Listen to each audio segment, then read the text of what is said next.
Hi, my name is Dylan. I'm an artist and songwriter based in Los Angeles.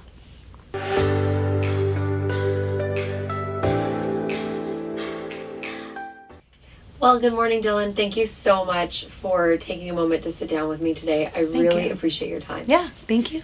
Before we get into all of the exciting things that you are up to, I'd like to first ask you, what do you think people's first impression of you is? Oh, great question. Oh, I don't know. I don't know. It's weird because sometimes I feel like somebody told me one time that I have big dick energy. And I was like, okay, I'll take it.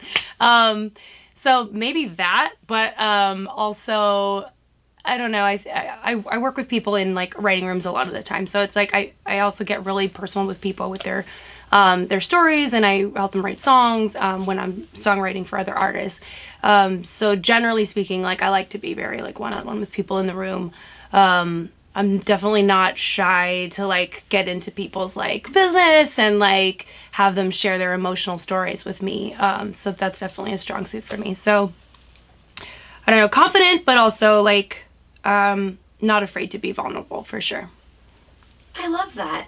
That's something that no one's ever really said, they're not afraid to be vulnerable. I like that. I think that shows strength and confidence in who you are, which Thanks. I'm gonna assume takes a lot of confidence to help others write songs, really dive into their stories, also do some of the things you mentioned in your intro. You said you're into art, making art and music. Yes. Yeah.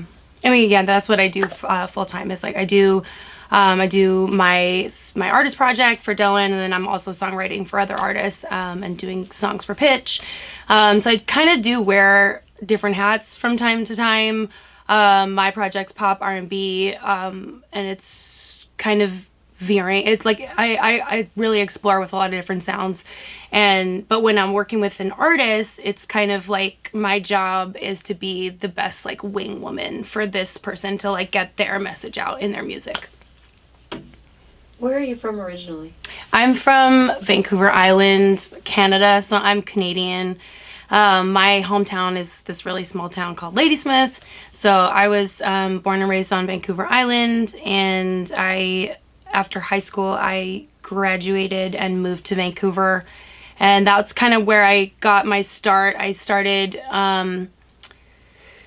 working in a studio and learning how to produce and make my own demos and record my own vocals and things like that. So that was and I was doing shows and working like a bunch of jobs, and then I eventually got a visa and came to New York and lived in New York for 5 years, and that's where me and my husband got together. So we're married, and then we moved out in LA like 3 years ago. So I've been all over the place. So tell me about life in LA now. LA is like a really great combination of what I wanted in New York and with my roots in Canada, because I grew up in nature, and like having that be part of my life again outside of New York is like really nice. And like for the future of us, like I couldn't like see myself raising a family in New York. I was like, there's no way I'm gonna push a stroller down subway stairs. Like there's just no way. And like for what we do in music, like the industry really is out here. So it is like a perfect marriage of what we want for our future. So yeah, I'm really happy here. I can feel that. Yeah. Yeah. It comes through when you talk about what you do and you talk about the journey, and there's no part of it where there was any pause. And I think that goes back to what you said when you talked about what you think people's first impression of you is, and not being afraid to be vulnerable. Mm-hmm. And I think being someone who moved around a lot as a kid, moving definitely is vulnerable. Mm-hmm. And so the fact that you are comfortable in that place and okay with what that feels like. Mm-hmm. Did you move around a lot as a kid, or were you in the same town? Yes, I did actually. My dad he builds and develops homes. So like when we were kids, he would build a house, we would live in it while he was building another house, he would sell it, and then we would just move constantly. So actually I think my childhood was like sawdust and like machinery and like come with me to the job site. So it was it was kind of it was really cool childhood, but like moving around was definitely a big part of just like having to be adaptable has become like one of my strongest suits because of that, I think. And it's really helped a lot with music as well, because you really need all that adaptability and like get back on the horse energy like as much as possible. So it's almost like you set me up to ask the next question that I was about to ask you. I was going to ask you if any of that comes out in your music, not just about adapting to industry life, but in terms of what you tend to sing / write about.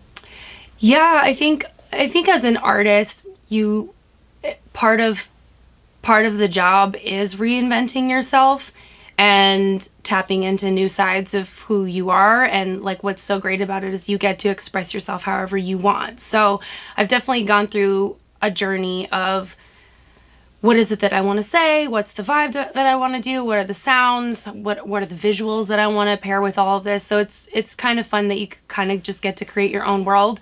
But yeah, reinventing yourself is like really a huge part of being an artist and putting out music into the world as you. So in the beginning, like my how I first started with music, I didn't know anything else except how to play the guitar. And like I didn't know how to produce music, I didn't know how to cut my own vocals. So it was really just, it started with me in my bedroom with a guitar, and like that's all I could do. So it was just write the song on guitar, vocals, guitar, that's it. And then as I started to like I'm like, I want to put all this stuff out, and I have all these ideas in my head and the sounds and how I want it to come together. But I was so frustrated that I didn't know how to do that.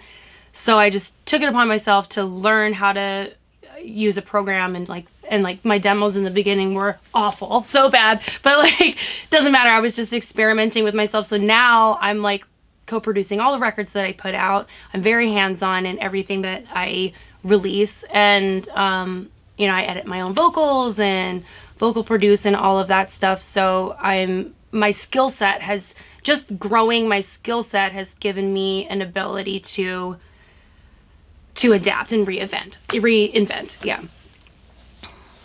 What an incredible journey, and Thanks. What an incredible process. Thank you. You're welcome. It's, again, back to the beginning of what you said, it's all strength. It's just all I hear in what you're saying, which is such a huge part of everything. And being able, like you said, to deal with an industry like you're in. I'm sure it's not just walk in and it's like, yeah, sure, Dyln, sounds great. We'll put you on the radio, no problem. Right. Talk a little bit about getting started in some of the trials and tribulations and how you process that. Sure. So I think, well, first of all, as a woman in music, there comes a whole other set of challenges, obviously. So I think, and also like ageism is a thing, and like I'm 32, and like there was a time where I was like so insecure about my age, and it's just like, oh, you have to be this by a certain time or blah blah blah, and like honestly, the older I get, the less I care, and it's kind of like just like who's to say that I can't do this at a certain time, and like I've just completely thrown all that crap out the window, and I'm just like, that's stupid. I'm still gonna keep doing what I want to do. But like that was like a really big trial for me at one point, was just kind of like forcing yourself to be on a specific timeline where it's just like, you know what, every day that I get to wake up and like I'm capable of singing and writing music and this is still what I want to do, I'm still gonna do it. So that's a big one, and I think that's important to me to let like the future generation know, like it would be such a tragedy, in my opinion, if a lot of girls or women stopped writing music at a certain age because they thought they were too old. And it's like, we need music from women. We need music from women that are 45, 50, 60. Like, come on. Like, so I think that's really important to just keep doing what you're doing. I love it. Empowering others to stay on their path. That's a great journey too. A great mission. What is something that would surprise people to know about you? Ooh.